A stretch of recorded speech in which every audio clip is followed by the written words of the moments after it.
এরপরে আসুন সম্মানিত উপস্থিতি, অনেক মানুষ রয়েছে যারা হালাল ইনকাম করতে চায় কিন্তু পারতেছে না।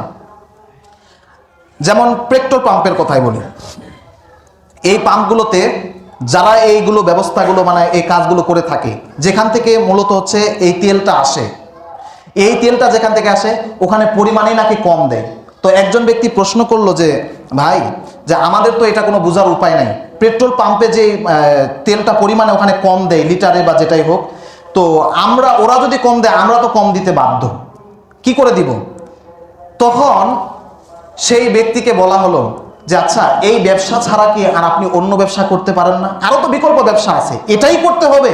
তো সেই ব্যক্তি বলতেছে আমি ব্যাংকে ঋণ নিয়েছি, আমি প্রস্তুতি নিয়েছি, জমি ক্রয় করেছি, এখন আমি সবকিছু ইনভেস্ট করার পর এখান থেকে যদি আমি এখন এটা বাস্তবায়ন করতে না পারি, ব্যবসাটা যদি আমি খাটাতে না পারি, তাহলে তো আমি নিঃস্ব হয়ে যাব। তো দেখুন, যারা ওজনে মাপে কম দেয়, আল্লাহ সুবহানাহু ওয়া তাআলা কি বলছেন? ফাওয়াইলুল না ওয়াইলুল মুতাফফিফিন, ওয়াইলুল মুতাফফিফিন, যারা ওজনে কম দেয়, যারা ওজনে কম দেয়, এই সমস্ত ব্যক্তিদেরকে অভিশাপ দিয়েছেন আল্লাহ সুবহানাহু ওয়া তাআলা।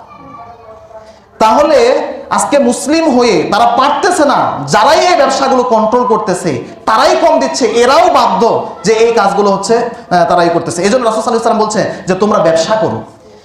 একজন মানুষ চাকরির অধীনে যত টাকা না ইনকাম করে, চাকরি শুধু একজন মানুষ চলার পথে সহায়ক মাত্র, কিন্তু একটা মানুষের ব্যবসার মধ্যে 99 ভাগ বরকত আল্লাহ সুবহানাহু ওয়া তাআলা দিয়ে দিয়েছে। তাহলে কেন একজন মানুষের অধীনে থাকবো?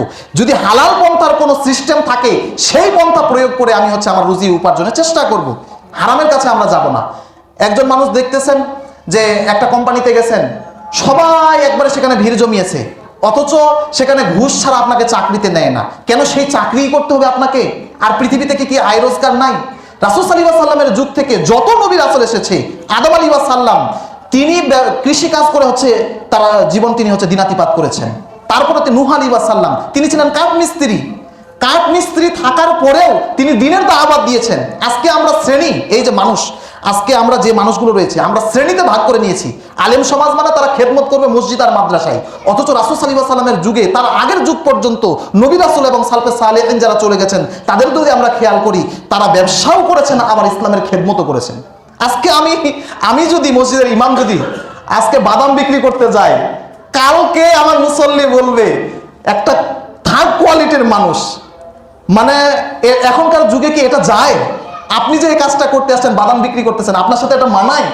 মানামানির প্রশ্ন আসবে। অথচ রাসূল সাল্লাল্লাহু আলাইহি ওয়াসাল্লাম বলছেন নবীদের প্রধান বৈশিষ্ট্য হলো ছাগল আর বকরি চালানো। এখানে তখন শ্রেণী নিয়ে আসা হয় নাই। এজন্য আল্লাহ সুবহানাহু ওয়া তাআলা তাদেরকে এই দায়িত্বটা দিয়েছেন কেন? তাদেরকে ছাগল চালানোর দায়িত্ব দিয়েছেন কেন?